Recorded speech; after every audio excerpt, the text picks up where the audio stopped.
Alright, welcome friends. Welcome to little Jasper as well, he's there. So today's video is going to be an update on the Datsun 510, what I'm going to do with it, plans, a little bit of backstory real quick, and then an update on that car, the Toyota Corolla KE35. So I'll make it as interesting as possible. Alright, so first things first, let's just give you an update on the Toyota Corolla. It's all wired in. Okay, it's all wired in, but it's not timed yet. But it is all wired in. So, as you can see here, it's all wired in, it all works. The only thing that's not wired in is the fuel pressure sender. So I don't know, fuel pressure, the oil pressure, sorry. And that's because down in there, somewhere over there, the connector was wrong. It was a different connector and it doesn't work. I just can't wire it up. So I need to plug the old sensor in somehow and then wire it up. It's fine. It's fine. Alright, now you join me in the car and let's give you an update inside the car. So literally everything actually does work in the car. Everything works. I actually have had the engine running and I have momentarily, believe it or not, I have actually even driven the car. I didn't show any of this and there's a reason for that because I was tired and I wanted to drive it and just double check. And when you're doing videos like this, you kind of got to be pretty prepared and make sure that you've got everything ready to go. So I drove it, it was backfiring constantly, it's pretty bad, it's not timed correctly at all. I've gone through and I've actually tried to film a timing video, but it's not worked. So I'm filming this video instead, and I now know why I can't time the car, and we'll go through what I've done to mean I can time the car. So, why can't I time the car? Well, because it doesn't have a diagnostic module. It's not in diagnostic mode. Now, these cars have to be in diagnostic mode to time the car. They just have to be in diagnostic mode because the ECU sort of checks a base timing and then it locks it at its base timing, which, you know, and then when you remove diagnostic mode, it then jumps forward as well. But the ECU is constantly making fine adjustments through, you know, retarding the fueling and advancing it and stuff like that. So it actually has to be in diagnostic mode, allegedly, to time it. And also the throttle position sensor has to be zeroed out as well to time it and get it in diagnostic mode. So there's two things I need to do, which I will be doing, but I just want to explain it first and foremost. So what I've actually had to do, so I've got two ECUs. This is the old ECU, still a 4AG, but it's the old ECU. Now, I have taken this ECU apart, okay, which is why the screws are still quite loose, because I needed to see, based on the new loom, because this is the old loom, and the reason why I didn't use the new loom is because, well, how the fuck am I supposed to know what I'm doing? This is just a nightmare and a complete shit show. So because the car worked, and the engines are the same engine, slightly different, but they are the same engine, I took a punt, I took a risk, and I used the old loom. But now what I've had to do is take the new loom and identify what was missing from those plugs to these plugs. Now, I have, and then I've taken this ECU apart to find out where, and then the same with this one as well, what part of this loom and these pin connectors inside, because it's all freely labelled, because basically to put it in diagnostic mode, this is a really long way to say I've got a wire and a switch. Fuck, I'm an idiot. Basically, I need a wire and a switch. So I've added this here, which you can see, right, okay, here, and it's looping around this wire here. Now this is T something, I don't know exactly what it is. I could tell you, but I can't be bothered to find out. I know what they are.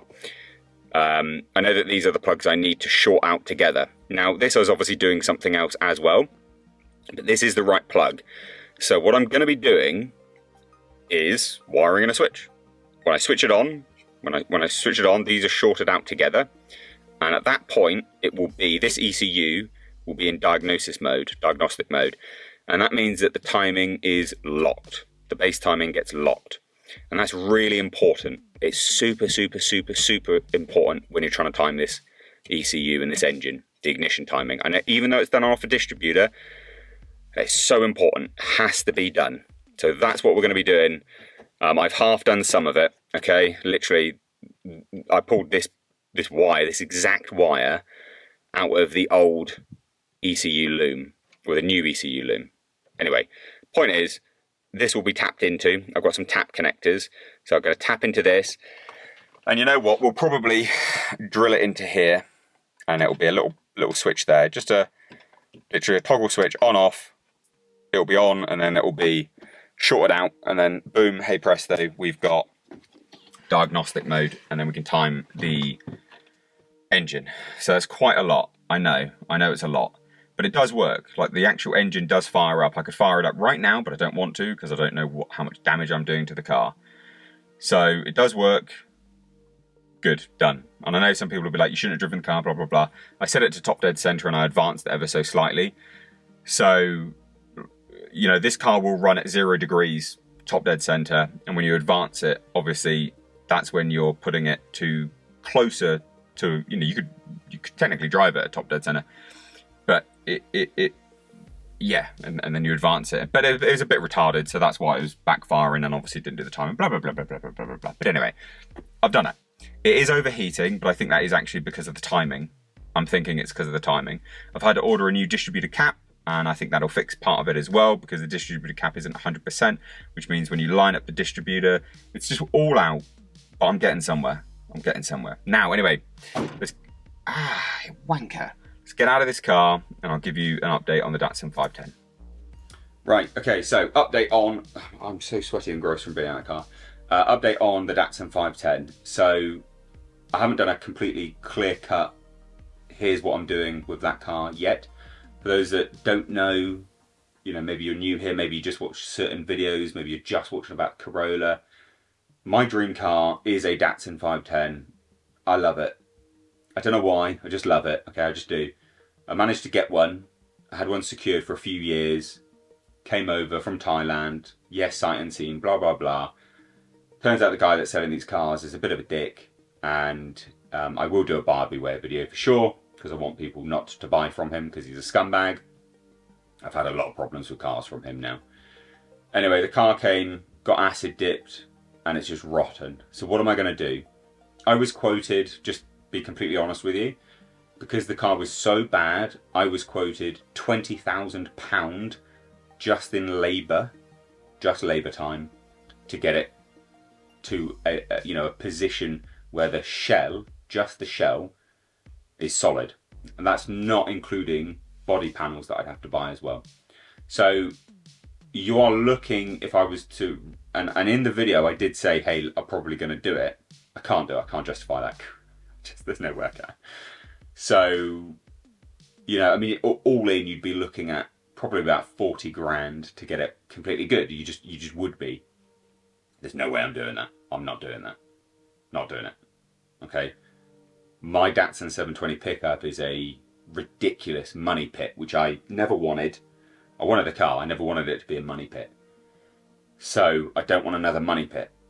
I still want my dream car though, because I bought thousands of pounds worth of parts for the Datsun 510, you know, in brake upgrades, in making it safe and drivable. So in coilovers, in brake upgrades, all these parts which are really, really, they're expensive, but they're actually quite important, you know, when you're working with older cars to upgrade to make it safe and drivable properly. Stopping power and handling power. Those things are really important, I think. It's always the rule I've done. So I don't want those to go to waste.